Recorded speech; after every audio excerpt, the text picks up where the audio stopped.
Hey everybody, the mask is messing me up, so I'm gonna take it off for a second. I just wanted to check in with everybody. I know we had a group led in person last week. I know some of you are doing it electronically, filming, which would be easier for you. You're welcome to come in. We have another group going to be led next week. And then we will have actually a third in-person group the week following, but we can do up to 3 or 4 a day. So if you do change your mind and want to come in, you are more than welcome to. I did add some resources for you. A few of you were asking for the practice book from Corey, and Corey. So I got those added in under the group's Corey PowerPoints. We are getting towards the end on these, which is nice. After forming, storming, norming, and up here in chapter 13, we have the theory and practice of counseling, psychotherapy, some postmodern approaches. And this goes into where with social constructionism, the client, not the therapist, is the expert. A lot of times they do use those in like addictions group, like Alcoholics Anonymous, where the group members hold one another accountable. And so dialogue is used to elicit perspective and resources for the client. And also unique client experiences. Some of the questions empower clients to speak and to express their diverse positions. So that's chapter 13. Also, some of the social constructionism therapy goals. So whenever we do groups at an agency that bills Medicaid, you're going to want to have therapy goals. And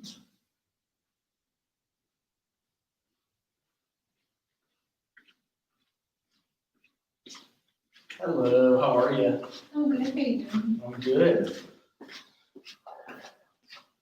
I was just going over some of the PowerPoints they had asked me to put up. So like the Corey group PowerPoints and a few others. Were you leading a group today, or you're doing yours like next week or the week following? And are you doing it in person or are you doing it online? I can do it next week, Okay. Thursday. No, no pressure. I think we have 2 or 3 weeks left of in-person classes. I know some people would rather do it in person than have to film it online. So, would you have access to be able to film it if you did? If you're doing it here, you don't have to worry about it. So if you're just going to lead, say, this. I think you'd be more creative in person. Okay, cool. Yeah, because these were some of the options for like the relationships with peers. And it tells you exactly what to do from start to finish.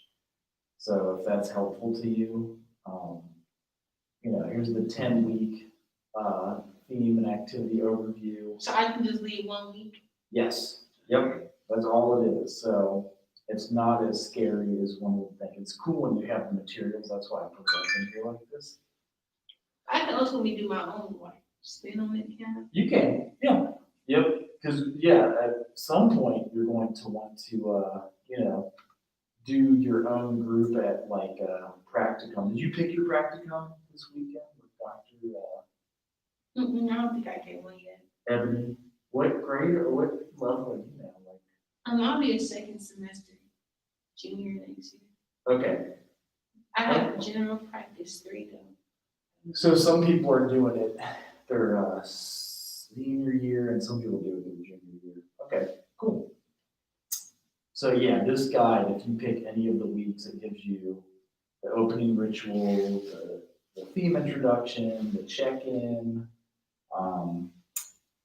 And that's how they're all formatted. So say you pick, I forget which ones are being used, but it's okay if it was used again. I feel like somebody wanted to do like, a lot of people like the last few, like romantic relationships, girl fights or girlfriends, wholeness or completion.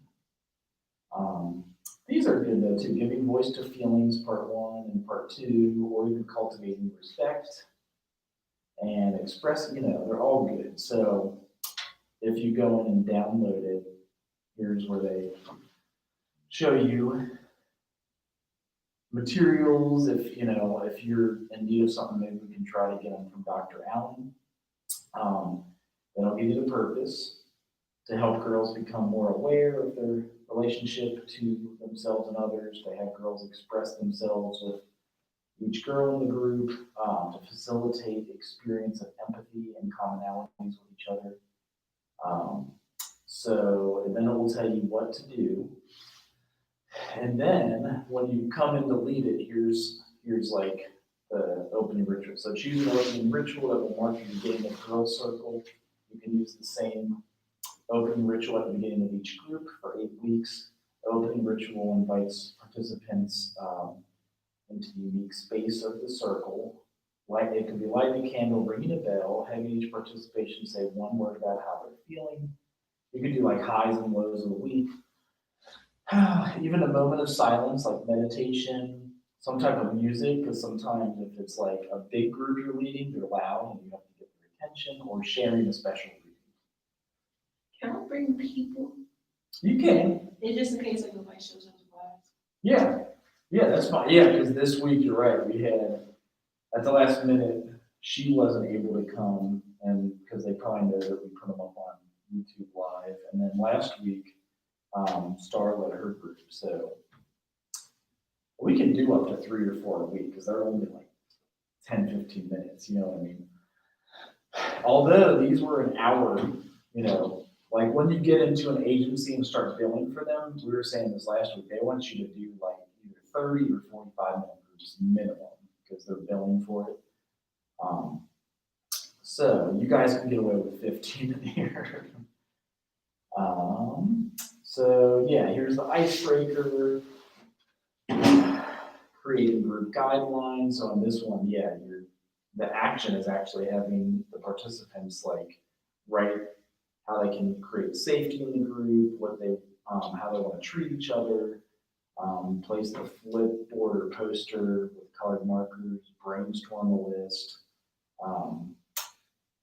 and go around. They have them check in, introduce themselves, the rest of the group. One thing they help you get out of the group, one thing they feel about relationships. So this, I love how it gives you everything. Here's another activity, commonalities bead game. So introduce the activity with a brief discussion. Talk to how they connect with each other. As individuals, we're all different, yet we can have commonalities and interests that allow us to build bridges. We celebrate the differences in ourselves and each other, and different opinions can be a good thing. So you'll pass out the beads to them. Each person gets the bead with the same color. In a 10 circle, they'll get 9 yellow beads, another blue beads, etc. So yeah, this kind of detail varies explicitly how to do. Explain. Any questions at this point? Oh no, I was thinking in my whole thing. Okay, cool. I be fast with stuff like this. Right, yeah, that's good. Sometimes I like doing something fast. Right, yeah, you can, and they love when interns lead groups. So every agency I've been at, they're like, yes, please lead a group because we love when interns lead the group. I don't know why. Then you'll have the sharing activity. What did you learn about yourself? Do your feelings about, and obviously it helps if there's like 8 or 10 people, but there could just be some of us. If you want to bring people, that's fine. Okay. And then a closing ritual. That's just me. 2 or 3 people. Yeah, that's fine. You can do week 2, which is about labels and how we label each other. So they all have their own unique perspective. I love how this just details it from start to finish, like everything you would do in a mental health group, and you can change it however you would like.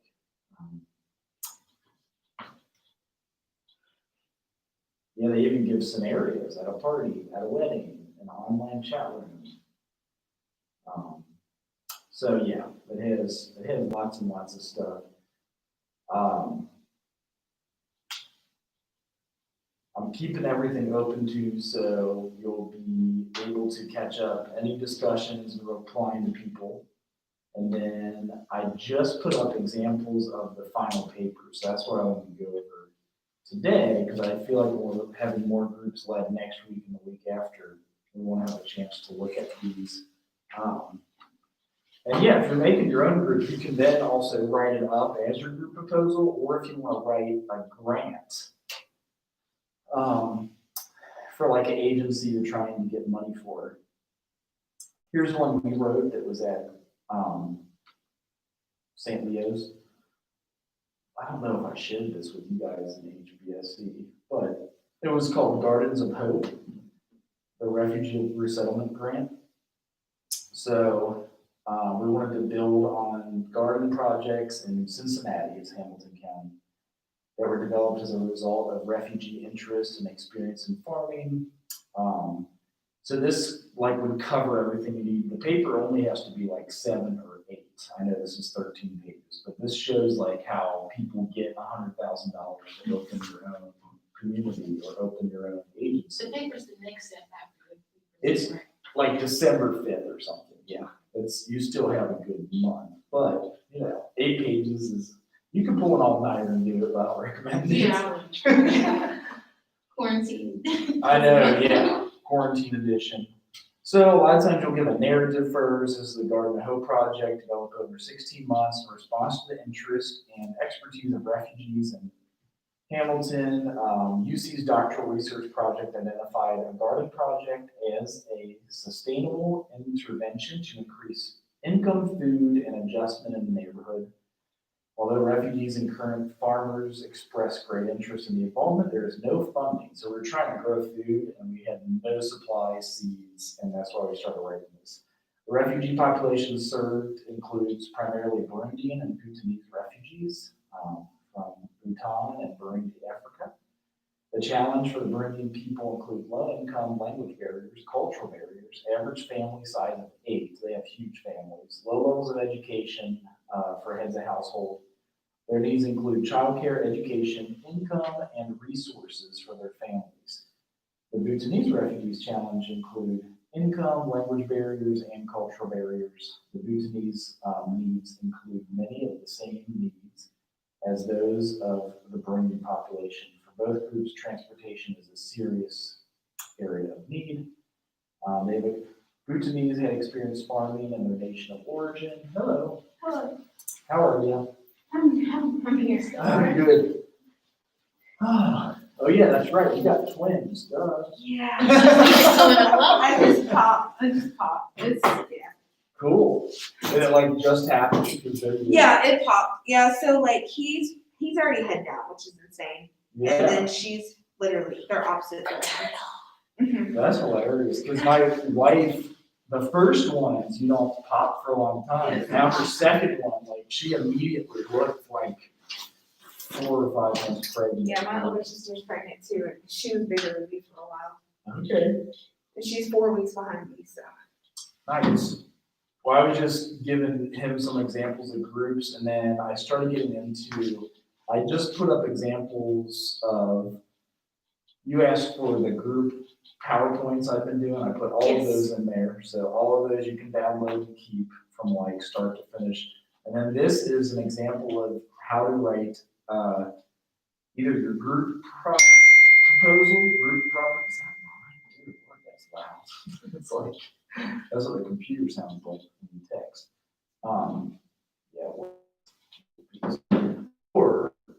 So a group proposal or a grant proposal. And I have, this was a grant we wrote for Burundian refugees at St. Leo's. I think I showed you guys some videos of the refugees that we have at St. Leo's. Did I ever show those? Mm-hmm. You've seen them, you might not have. I don't think I have. Okay. Are you okay with watching that again? All right, just to give it a background, and then I'll show, yeah, this, I know this is 13 pages, you guys only need like 7 or 8 for your grant. So you're writing a grant for the shelter, maybe for a van, or for transportation, or for supplies. So with the grant writing I did, it's like we're writing basically like, the, you know, everything about our, our group. And then we're also like advocating for money for the group too. Yeah, in the grant you would, if it is just a group proposal, you could follow exactly how it is in the syllabus. So here's what it looks like in the syllabus with the grant proposal. We have that on page like, that was your,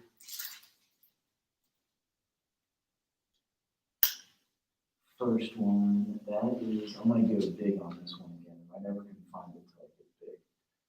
So, if you're just doing a group proposal, you could add the money still into, this is the first one that you guys did, all those questions. The second one is, that was the group assessment. Shoot. Fine, so here's the final paper. So part 1 is the conceptualization. What do you think the group would look like?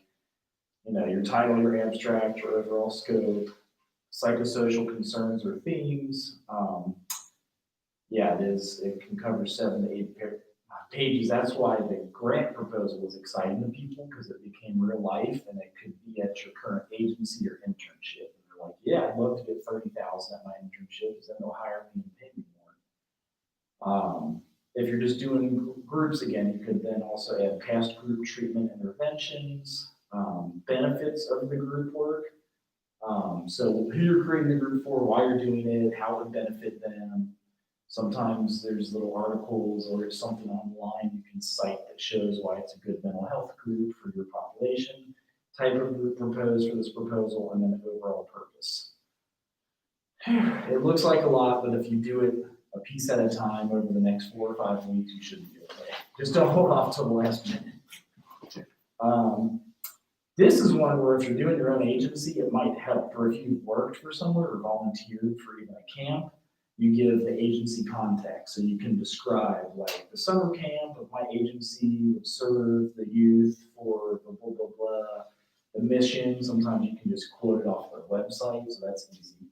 And then the ideal membership, like the girls group, teenagers, girls that are 13 to 17. You know, those are like your ideal. Who will ideally be in the group, the client qualifiers such as primary problems, significant psychosocial themes or concerns. So symptoms related to their problem, sex, age, plan for membership recruitment. So sometimes that is hard. Like we had to put out flyers, and at Lighthouse we would have, there's already 800 kids in the system, but who wants to do the girls group or the trauma group? We still had to recruit for that. So we would like give it to all the counselors to take it to the moms or bring it to local schools and then try to get a group size that was big enough. Usually the group is 8 to 10 weeks, and mental health groups, that's just like your average time and length. I don't know why. You could have it be continual cycle though. It could be an addictions group and they want to come check in forever and they always have the same addictions check in every week. Activities planned for the group, you could again steal from the girls circle, but just cite it. Make sure to cite everything so you don't plagiarize. And then plans for terminating the group, like how they finish and graduate. So you could do 15 pages if you're really feeling excited about it. Not everybody likes 15, but you can if you'd like. Here is another, so I was showing you the grant, and then, I'm so used to a Macintosh. This is a grant we got for Lighthouse. I had to be the editor on this one. It is 78 pages, but it gives you lots of ideas. We did get $100,000, so after that, we're like, all right, I guess that makes it worth it. You got 6 figures, right? 100,000 is kind of cool. And if you really want to be adventurous. Yeah, it was your research you did. Is this some of the research? It is, yeah. Yeah, even on this, we had to have citations and stuff. So, a lot of times, say you're trying to start your own agency, I've shown you guys this before, but go to grants.gov. We're thinking of doing a $100,000 grant for here. I might even use that same garden project one that I put up for you guys, but there's Garden HBCU. Apparently it's $300,000. And I got, Dr. Carlia Harris told me about it. She works at a HBCU in the South. We both worked together at Miami and she wrote it. She said it was only 20 pages. I was like, yes, That's not bad. That's doable. Right? Yeah. For $300,000, I think, you know, and she said we still have to do a literature review. So I'm thinking there's this for the undergraduate program, and there's also farm to school grants. This is what I was wondering.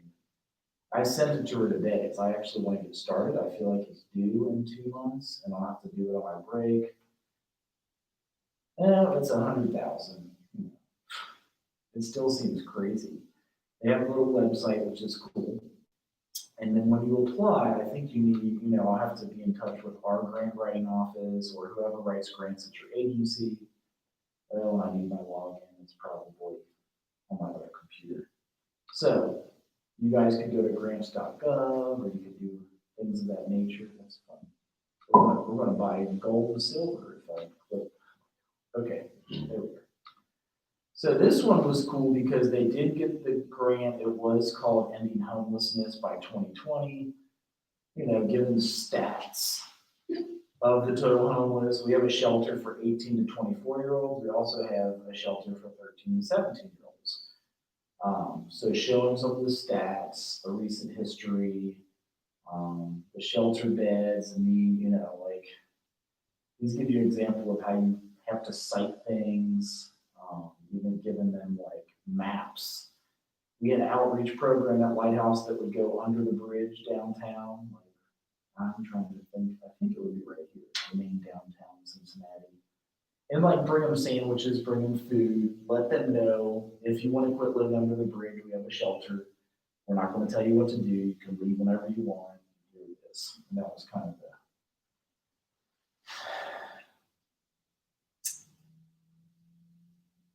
it was easier being the editor than the actual. I mean, this took like months and months and months to write up.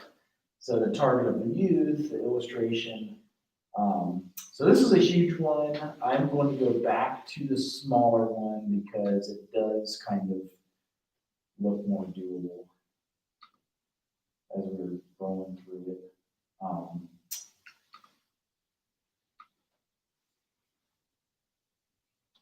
So yeah, we were trying to create a garden for the refugees at St. Leo's, and we had no money. They did want to farm. We partnered up with Catholic Charities. We called it the Gardens of Hope, and I'll show you guys the stories of our elders. I thought I showed this. Elders in St. Leo. Pops up. Let's see if you remember watching this, let me know. If you don't, I'll watch it. It's only 8 minutes, so.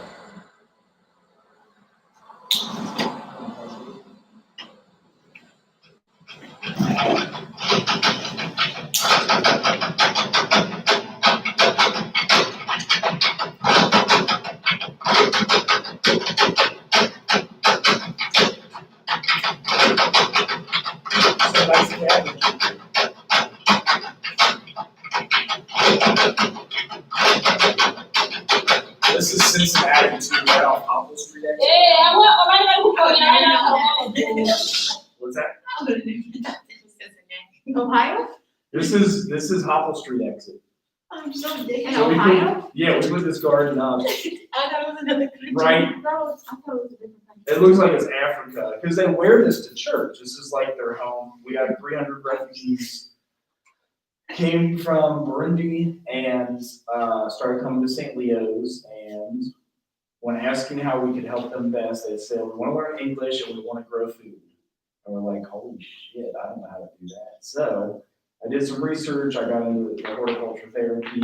We connected with Findlay Market downtown, and then this grant to connect them with seed, land, and tools, and they were able to grow this and sell food and then take the money home. So that's kind of like the story.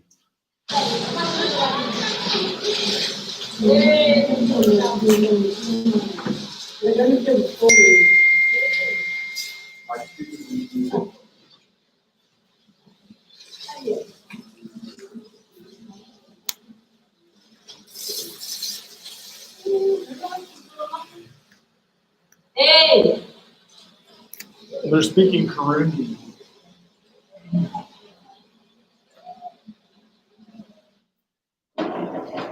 Their kids spoke really good English. These are Kroger bags. They sell a lot out of the Kroger bags into like big bags.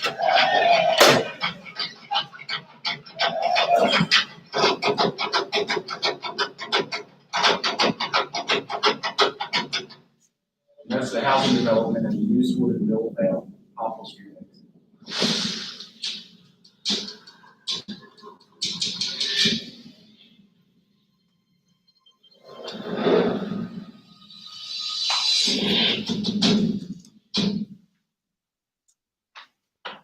Hi everyone, my name is Charlotte, and today I'm going to talk about videos that you'll be watching in a few minutes. First, let me tell you about the Burundians in their early life. I don't really know that much about them, but I'll share what I know, and I hope that you learn more as you watch these videos. Burundi, it's a small country that's located in East Africa, which is the first country in Africa, also in the world. In 1972, a war happened between two athletes, which caused almost everyone to move from the country. Lots of families suffered during the war. Some of the families are here in the United States, and some of them are still back in Africa. Others are around the world. At this moment, you're going to watch the videos, and I hope you enjoy them just as I will play them for you.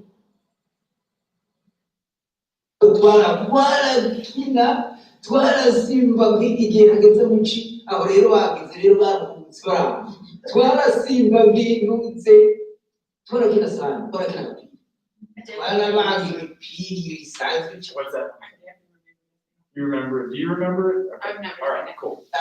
That's ibindi tubimba ku musozi ibintu bitaye imigambi twarabyimba tukabisekura tukabirumva kugira mugakubita mu tugatumika niwe nibyo twagira nibyo twakine mu mupira hari ibindi biti by'iminyango nibyo twarizingazinga tukabivanga mu mipira aho nibyo twatera twagiza gukina nibyo twakina nayo imipira ngiyi yari sana arakira mu ibarabara aho bagize mu haro igihe cyo mu cyane cyane ivumbi rigatumuka abana twakunda kandi bakavumba ugasanga ni byiza kabisa. Muri 67 umubare unarongwa mu kwa gatatu itariki zitatu tabara n'umugore muri icyo gihe twarabanye hageze mu kwezi kwa 10 ndabatizwa uyu mwaka nyine wa 1964 maze kubatizwa turi kumwe n'umugore turagenda igihanga turabatizwa isiyoni nkuru amaze kubatizwa bahise badusezeranye That's our church St. Leo's. Tandatu n'umunani ubwo n'umwana turabatizwa Ivuga bayirimira n'amaboko yacu hanyuma barangura kuko iwacu abantu bafise inka oro arareba kwirwa inyuma y'inka nagaruye mu mwaka wa gatatu arambura ati mwana wanjye wewe ugube hano uzoragira inka uzogurira imashini uzobarira nuko nta kintu ndembe barashobora kwagira ababyeyi ngo ndakuraho urandagira inka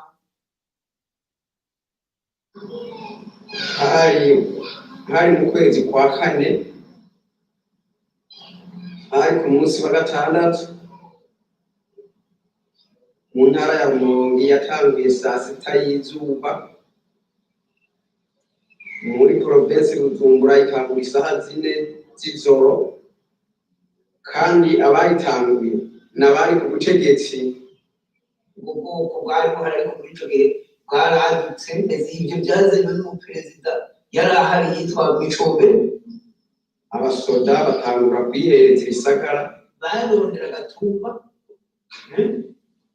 bakarondera iki akantu k'iki k'ubwoko, ariko bagenda bica aho bidasangiye ubwoko kugira ngo bagumeho bonyine. Ati mwarubatse inzu ziboneka, bavuga ngo reka bariya bantu bariya amafaranga bayakuye, kandi bakarungika aba bazi kuriga kugenda bicibwa ingwariya no kugenda mukabica ngwariya ngo nibo bariye intuze amafaranga y'igihugu, bakaza bagafata urugo mbese bwari bw'ubwoko, bakaza bagatera ku rugo bakabica. Numva mama tubwira ko abatutsi bahiga abahutu bakabatera ibisibyo by'imigano bakabisogota abagore bafite inda. Hello again. You just watched a short video of the Burundian community. As you saw, the war was a tragedy for the Burundians. The effect of the war still continues to this very day, as Burundi have the second highest number of refugees in the world. But there's more to the Burundian story besides the war. We try to show you that in the first part of the video. But there's so much more to discover about the Burundians. And I hope that you will take your time to learn more about us. Thank you. So our teenagers at the church made this video. And a lot of them have now gone on to colleges around Cincinnati. The next one is, let's see, Alex. No, that's not Alex. Alex is my godson. He went to UC Blue Ash and actually got a scholarship. There he is. So he's like a cheerleader at UC.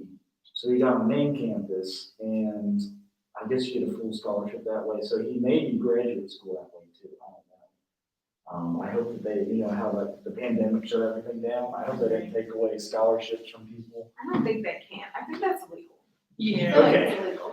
Because yeah, I guess UC football was playing. So I mean, that's the one thing that was good. You see something. Yeah. So then that, in my counseling doctoral program, they introduced us to St. Leo's. They asked us to do an assessment of the community and then make interventions of what to do down there. And at the end of the semester, we all presented our PowerPoints like, here, maybe you should do this, maybe do that. And we all went home for the summer. So me being the only Catholic there, I had like Catholic guilt, and I was like, man, we can't just give this to her and then say bye. It was like an 80-year-old woman. They're like, here, try this with them. See ya.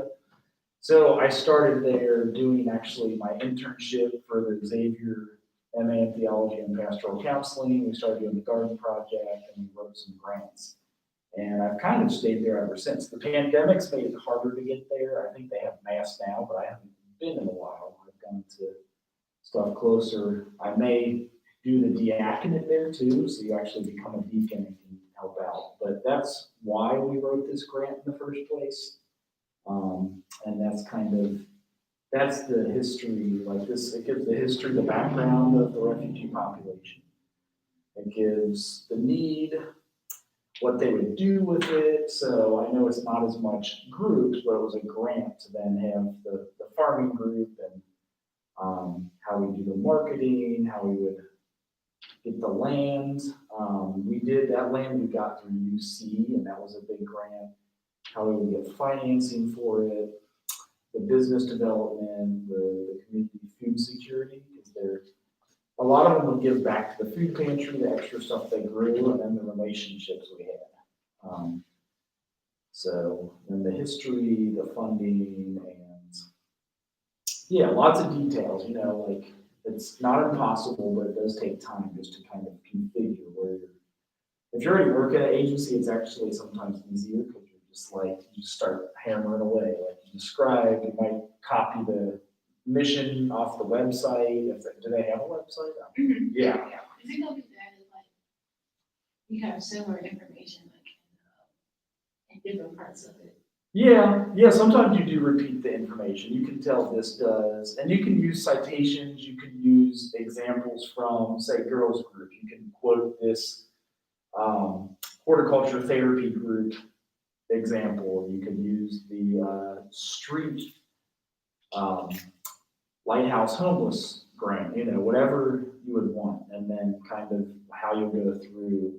This goes quarter by quarter all the way down. It's like a 3, 4, 5 year grant that we're trying to go for. So, and it shows what we do with the business, how we secure, we try to get a greenhouse, how we get them money, and then just kind of the value of food, and then hopefully, yeah, it does repeat itself a few times, like the history is repeated a few times, and evidence of the effectiveness. But I thought if you guys are anything like me, it's easier to have an example of something instead of just going right into it. Have you done work at summer volunteer stuff, or even the residence halls? Like sometimes they could use something that would be a type of a group for people that they don't go and like party all night, Well, I do programs. Okay, so you, in the RA spot? Okay, so yeah, you could run off of that energy if that's easy for you. If you'd rather do something else, obviously neither one of you has to do your agency or the RA thing. But sometimes it's easier because it's already in your head and you have to just start typing away. So I can use examples. Yeah. That's what folks often have done. So that was more easy. That grant was definitely cool at Lighthouse. It is definitely a long one, and then I think this was the actual grant right here. So if you are looking for grants for your agency too, you can go to grants.gov and whatnot. So any questions about this? Oh, this is a grant we wrote for grandparents raising grandchildren at Miami University. This was also $250,000. We did not get this one. So that's the hard part about grant writing. Dang, that was a long. Yes. And that's why they still have you put grants on your Vita, even if you don't get the grants. What's that mean? So you know how you like list all your accomplishments on your resume? In academia, if you do like a Vita, it's curriculum Vita. You put your education, you put the places you've taught, clinical experiences like the places that you've worked. So you're showing yourself off to get a job, and then you do what classes you've taught, and then things you've written, teaching assistantships. That's like graduate school. Even guest lectures, they have you write every daggone thing on there. It's like stupid. You know how resumes, they want you to have a page and a half maybe? These things, they want you to have like 20 stupid pages. So, So it's basically just a bona fide resume? yeah, you're bragging about yourself. You're just like, look how good I am, hire me, I'm cool. And so the grants, you even put unfunded. So see how many are unfunded? I got unfunded. Funded for 1,000, 100,000 unfunded, but 1,000 got funded. That was just to like ask us. We still look good. Yeah, that got us to the conference.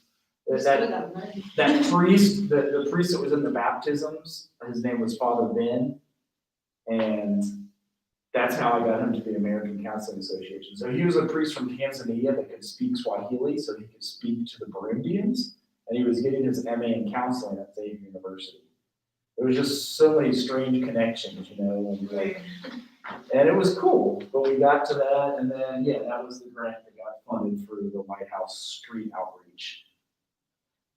And anytime you do service work and community service or your scholarships, like you just start keeping track of those things, because when you want to get your job, you show off to people.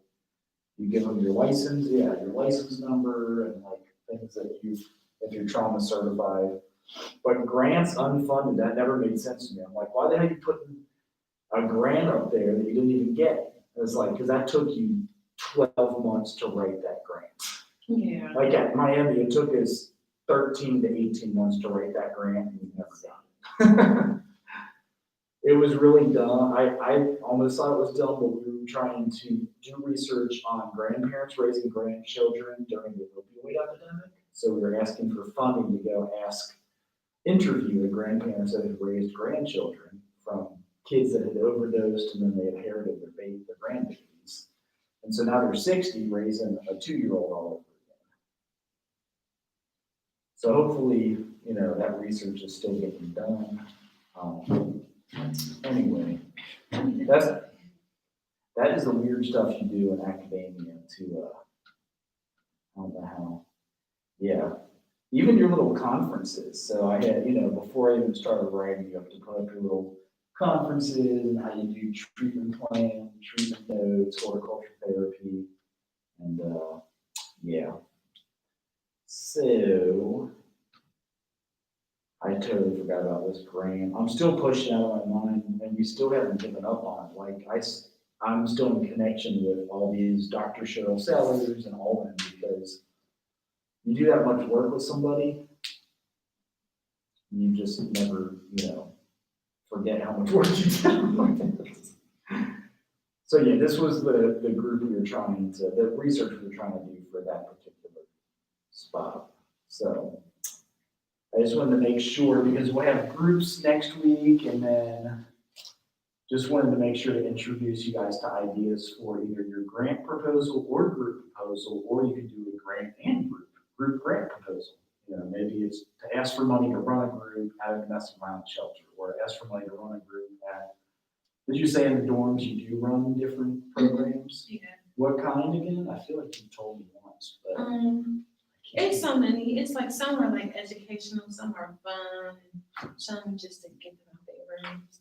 Right, yeah. Even in the pandemic, is it hard? Mm-hmm. Yeah.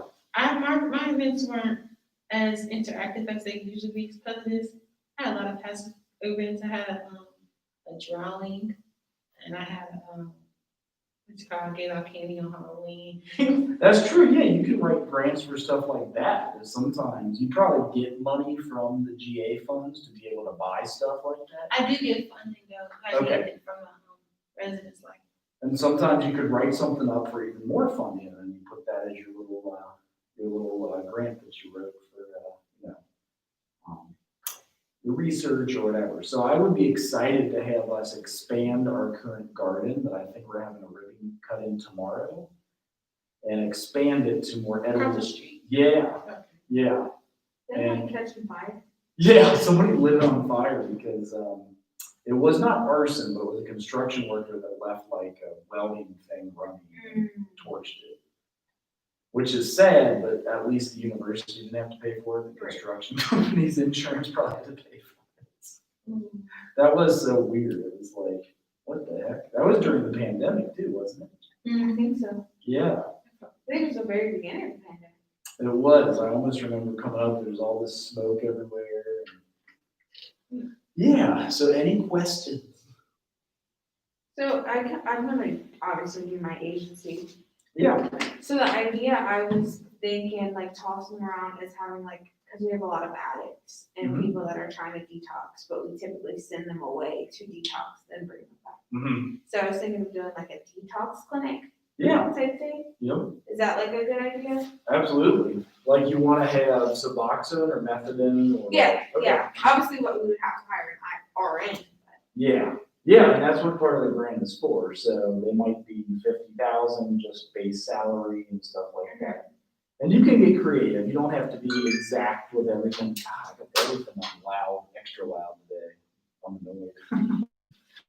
But yeah, that would be perfect. Especially if you guys really are thinking about doing it. Your boss So would be my- like, yes. So the executive director there, she writes all the grants there. Uh-huh. She just wrote a grant I think they got the grant too, to purchase a whole other building. Cool. In And then they're, in Xenia. Mhm. in Xenia, Well, she's still trying to get her to come down on the but price. you're in Dayton, aren't you? No, we're Xenia. Oh, you are in It's Xenia. only in Xenia. Oh, I didn't know this. Okay. So she's about to purchase another building. Why did I think Dayton first? Well, so the YWCA is in Dayton. Okay, is that like your base headquarters? No, that's not, they have nothing to do with Okay. it. Maybe That's the- because she's always driving from Dayton. Yes. But then I think that you are too, but you're. Well, I'm driving from Fairborn, that's where I live. Okay, all right, go on, sorry. But, she's about to buy a whole other building. 50,000? I have no clue how much it is. Yeah, I'm wondering, I feel like you can get some good priced buildings in Xenia. Yeah, and it's like, so the shelter's here, and there's an apartment complex, and then the building is on the other side. So I think what she's trying to do with it is, so our shelter's the only thing in Greene County that has anything to do with human trafficking. Oh. So I think she's trying to make it a human trafficking clinic Okay, for people to like get checked out and stuff like that. did she go to grants.gov, you think? I don't know. I just know she writes her own grants. Is she an MSW? Yes, How does she know how to do this crap? That's what I she's a want. genius. Yeah. She's the smartest person I know. Does she like own and run the clinic and is the director? So, well, she hasn't started the clinic yet. Okay, I think she's gonna have our clinical coordinator direct the clinic. but like your current job, is she the one who is in charge of everything? Yes, Okay. so we have the executive director and then above her is the board. And what else is her background? What does she do from? She's been there, she did her intern, like her BSW internship there and everything. Where did she get her BSW? Cedarville. Oh, okay, the Christian place. Mhm. And then she did her MSW. She did it online. Probably at Ohio State. Mm-mm. I think it starts with the F. I see her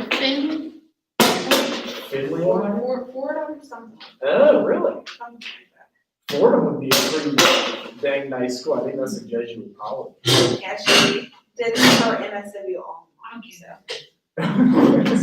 Where did she go to high school?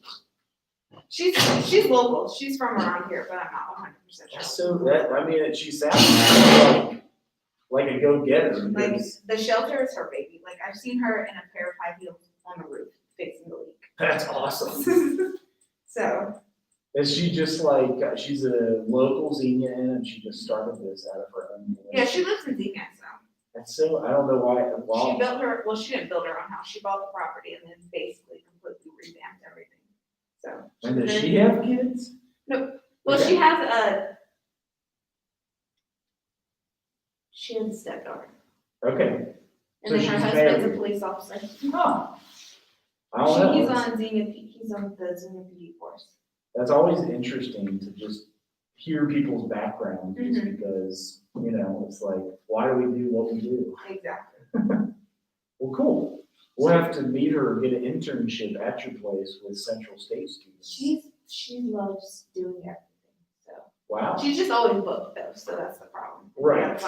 You gotta find an empty slot in her schedule. Yes, and maybe you would help her out by saying, hey, can I like take a go at writing something up that we could maybe use the Mhm. literature and information to submit for grants.gov to get like, I would say that Suboxone would be better than methadone because methadone can be not just addicting, but you can overdose on You it. can get addicted to Suboxone too. Can you really? Okay. I've had clients, I've had a client, she was addicted to Suboxone. Okay. I didn't know if you could overdose on it. I don't know if you can overdose, but I know you can, well, you can get addicted to anything, honestly. Right, yeah. But it might help her out, she might feel excited. Did you ever get to check in with Ebony about the internship? No, but I just thought about it, so cause you know how COVID, if you get COVID, then you have to go home. Yes. So I was gonna do my internship at my job as well. Uh-huh. So one of the interns, she got COVID, so she had to work, she couldn't do her internship. And she's still able to do it. But what our supervisor, she's in our MSW program, but what our She did supervisor trainings, did. didn't she? Huh? She did online She just had to trainings. do papers. My boss just had to do papers, like 2 papers. Oh, she wrote a paper, okay. Yeah, and then Or- those counted for her internship hours. And my friend got COVID. He leads the first responder mental health group in Beckett Springs. Mhm. He's leading his group from Zoom. So you build teletherapy. Yeah. So yeah, and sometimes I'll have you do training. You could do like your CEUs, which is your continuing education Mhm. units. So yeah, there's so many options you can Yeah, do. so I was gonna ask my supervisor, like, if, like, they've had an intern that was pregnant, like, how they went about it, because that's where I plan on doing my internship anyway, and then I was gonna reach out to Dr. Ebony after I got that information. She sounds pretty innovative that you would be able to figure something out. She's, Especially if you wrote a grant, you know what I mean? Like if you're the sole like grant writer, like that is huge. You would be writing the money funding for that specific agency. she does everything. Cool. that And then would be- she's so educated, like, how she just words things, you're just mesmerized. Yeah, I know. What's her, now I wanna like Facebook or whatever stuff. What's I don't even the, think she has a or, Facebook. or, Is that what or, it is? or website. I mean, no, I just like, what's the agency's website?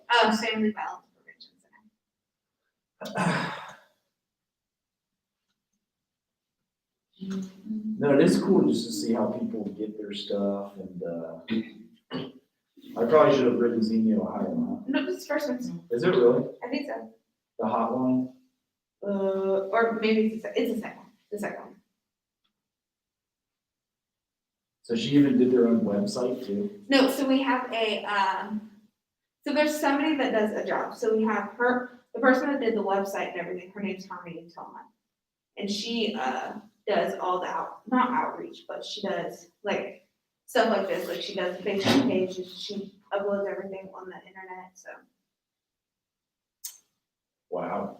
And then it's like a hidden place because you don't want the. Well, it's not hidden at all, it's just, it's on It's a Bellbrook s- Avenue. It's a safe place, or maybe she has the cops on speed dial because it's her husband. So the cops were, not even because it's their husband, they just respond really fast to Right, the call. yeah. Huh. Oh, so they do counseling and case management too. Mhm. And they do aftercare Okay, and all that kind of stuff. so it's Jamie Lemon Lennon, she's the clinical coordinator, yeah. and then Tori Elder. She's the case manager. That's cool. So they do have an internship program, you see it right here. Cool. I always love looking at different agencies and how they do it, because it is such hard work. You can get burnt out. You gotta come up with new and innovative ideas to just be, to just get your stuff done. So, And then we have a text line too, okay. I always forget to pull it up. Well, yeah, because if you're getting like beat up and you're locked in the bathroom, you really want to be on the phone with somebody, like, I'm serious, like. you No, know- when I was on shift by myself and we have a new client, she's, she needs like shelter, obviously, or she wouldn't be there. She's addicted to, she's a meth addict. Okay, So she has a detox or anything like that. And I was by myself it was an 8-hour shift, 4 to 12. And she swore up and down somebody stole her clothes. It was not her clothes at all. was she seeing the shadow people? Like, I have no clue, but I think that was her starting her detox. yes, But when she left and then came back, she was completely different. So okay, she probably definitely went on drugs. But right, yeah. so sad when you see stuff like that. It is. We even have somebody in Cincinnati that my wife knew working at her children's hospital job. The dude definitely is violent.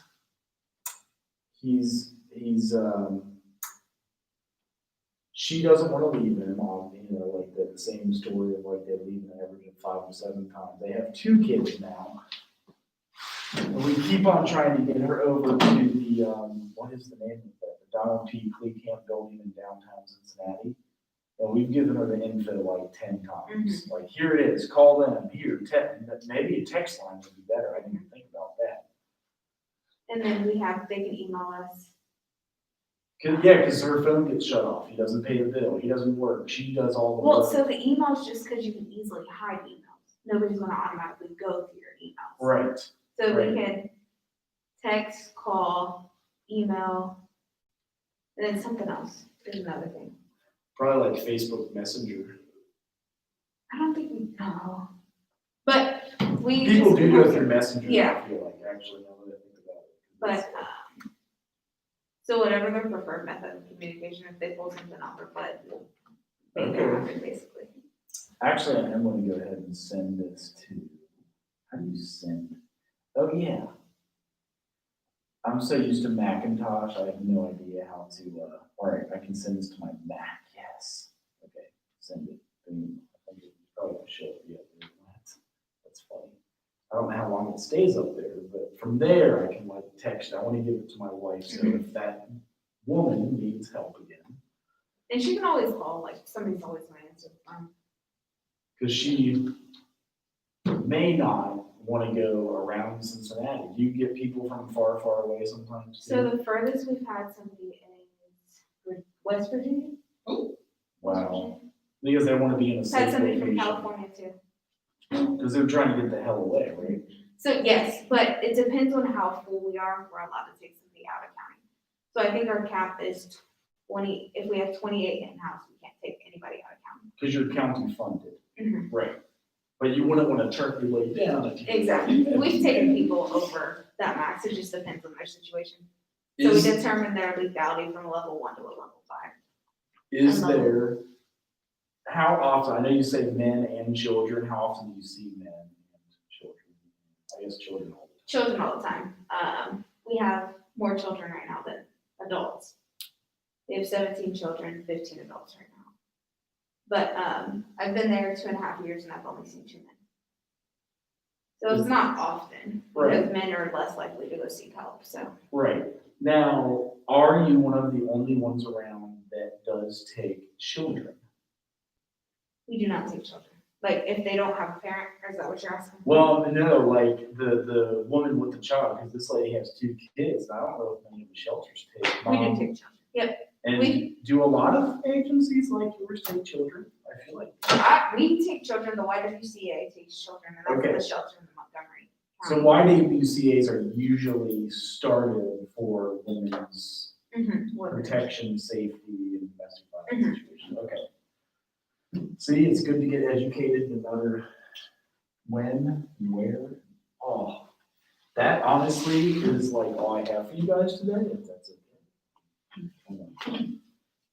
Burnt out from the week. I would say like when I did the my right to pick and stuff like that, the grant proposal, like say like my group was based off of like, it was like a smaller group and it was based off of like Central State students. Mhm. And like I can ask for funding, I can like ask for funding with like, rather than slide in Central State. Student government even probably, yeah. Mhm. Yeah, I bet you could, yep. You can ask all kinds of people for money at the university. It gets easier to, like, as a graduate student. We got some funding to go to El Salvador and Nicaragua as an undergraduate, but they made us sell like Crispos crafts to go to El Salvador and Central America. And then they funded it. It was 3 credit hours too. So I guess paying for your 3 credit hours funds a lot. So, I hate going after sales stuff. I'm not a salesperson. I can know, sell ideas yeah, to you, but I yeah. can't. I hate I'm not asking good for at selling money. stuff. That's my number one weakness in the social work field. A lot of times you are fundraising and begging for money. I'm so, probably because I've asked so many people over the years for money, I have no one left to ask. They're like, no, dude, we're not giving you any more money. It's easy to sell things that people want, like if you sell candy bars, you Yeah. can get some customers, but Right. if you're trying to sell like coupon book or something, Yes. it's Yes, gonna be harder. it is. It's, life is tough and we're in a recession again. I don't think that they've qualified it specifically as a recession, but I'm pretty sure we have at least 2 or 3 quarters of negative. Although, didn't they say we had like some stupid 30% growth last quarter? Because people started buying stuff after coronavirus? Well, the housing market almost crashed during Corona too. Yeah, It was super close to crashing. I was so ready for it to crash because I was. well, yeah, I, Super close. if, so, I also wanted to sell and buy my house, so that's really hard because your timing, you don't want it to crash before you sell, but you want it to crash after you buy. So I did, last year I sold my house at, I feel like a stupid price, but I had to buy back into the overpriced market. And it was stupid. Because in '05, I bought a house for $110,000. It's like $500 a month. That's all I paid for my mortgage. Then in 2012, I refinanced it. Even though it was a cheaper mortgage, I sold that one for like $143. I bought a house for $155, and that was like an $800 mortgage. That's the one I sold last year for like $207, and I bought a new house for $206, and that's a freaking $1,000 mortgage right now. It's still cheaper than rent. It's just like crazy. Did you think about like renting it out, like renting them out? I did, but they would not approve me for a loan. You have to show like 2 years. I have always rented houses, like I even rented the house while I still lived there, but they wouldn't approve me for a loan. They're like, no, you can't have 2 houses and $350,000 worth of housing debt. Now, if you had it rented out and showed like a signed contract, and they always want to see 2 years of how much money you made, they always want that. Otherwise, you can't get a freaking loan. It's stupid. So like if you worked in the same place for 2 years, that's good. If the person you're buying the house with works at the same place for 2 years, that's good. If it's less than a year, it's really hard to get approved for a freaking loan. But I feel like you said you guys both have worked at the same place for 2 years. I've been at the shelter for 2.5 years, and he's been at his current job for almost a year. Okay. So yeah, and then if you haven't been there for 2 years, if you show that you were at another similarly placed job for a year before that, you're usually good. And the credit score stuff. You do the Credit Karma to show how you can rate. So credit card is wrong. Your credit, so I realized this when I bought my car. Credit Sesame. No, credit, it's just my credit was like 20, 30 points higher than it was on credit. So, my So they credit- have 3 different rating agencies too. Oh, that's probably what it was. then. Yeah. But But you're right, it is tricky. Like It's- sometimes when I bought my house, they said my credit was like stupid 710, but then on Credit Karma, they're like, yeah, you got a 795. And I'm like, so they look at different stuff. exactly. Yeah, it's annoying. I'm so done with financing. Credit is so freaking stressful. It is. Because all it really is showing is that you are good at going into debt. If you have no credit score, like my little brother, You can't do anything. you can't do anything, but he also has like no debt. So that's why he probably has the best, he has no debt. He took out no student loans. He only buys cars cash. He only buys freaking houses cash, but he buys $30,000 houses and stuff. And cash? Yeah. So he as a kid, he got his toe cut off by a lawnmower, like the neighbor whacked his toe, and he got $40,000 in 1988. And that money was put into the stock market. In 1998, he took it out, and it was $100,000. So he started buying houses cash then. So yeah, we made fun of him for it. We're like, oh, I wish I had that damn toe money, because all he got really was his toenail got whacked, but his bone's still there. It was traumatizing, but I'm like, I wish I had that $100,000. He's been flipping it he's bought That's smart. I would have never thought about it. for How old was he years. when he got? He was 6 when he got cut. He bought his first house at 18. And I he's wish I always was that smart. rented it, rehabbed When I it, was sold there. it, and rented it, rehabbed it, sold it. He bought one in New Mexico. It was an Earthship, off the grid, solar power, roof water catchment. We rehabbed that, sold it, bought a house in Northside for $40,000, bought the second house in Northside for $25,000, sold both those for $100,000 and $125,000. I'm like, dude, whatever. F you. That's what I say to him. F you. It's kind of like that flip or flop shit. Yeah, now he owns 2 or 3 and he does rent them, but he did finally take his first loan out to buy this new house. So he has 2 rentals and he bought a new house on the west side. And he took a home equity line of credit on the second house that he had bought for cash. And so he finally took a loan and I was impressed. I'm like, dude, you went into debt, man. So, yeah, you get to learn from people like that, I guess. So feel free to email, call, questions, answers. We'll have groups next week and the week after, but we're like for real close to being done. It's scary. You're all about to be 15 more credits done with your journey through college. I'm only taking 6 credit hours, 7 credit hours. Oh, that's right. You said you were gonna, I only had 2 classes this semester. I was gonna go full time, but I was like, there's no point. yeah, you could, the internship is a weird one because it's 12 credit hours, but it's one class for like an hour, so. And if you can hook it up with your actual work, that's the work you're doing, and you add a different piece to it, maybe grant writing for the internship part, you know, and then you said you had 2 other ones or 1 other one next semester? I just have, so the internship, the seminar, and then general practice 3. Yeah, so it would only be 15 hours? It'd be 18. Okay, so what is the middle one you said? The seminar, Yeah, I don't even it's know. like what on that Fridays or something like that, Friday nights. is. Is that connected with internship? I believe so, yes. Or what do you do for that class? I don't know, I think she teaches I think Dr. Arden said something about like students talking about paying off student loans and stuff like that. Is it, so the internship is 12 hours, the seminar is 3. And then general practice 3 is. Okay. Sounds like it's doable. So, Huh. Because you could get up to, if you ever take an incomplete, it's very dangerous. But if you have a plan to how to finish it in like the extra weeks, you're fine. They had us take incompletes all the time in graduate school. We actually did them.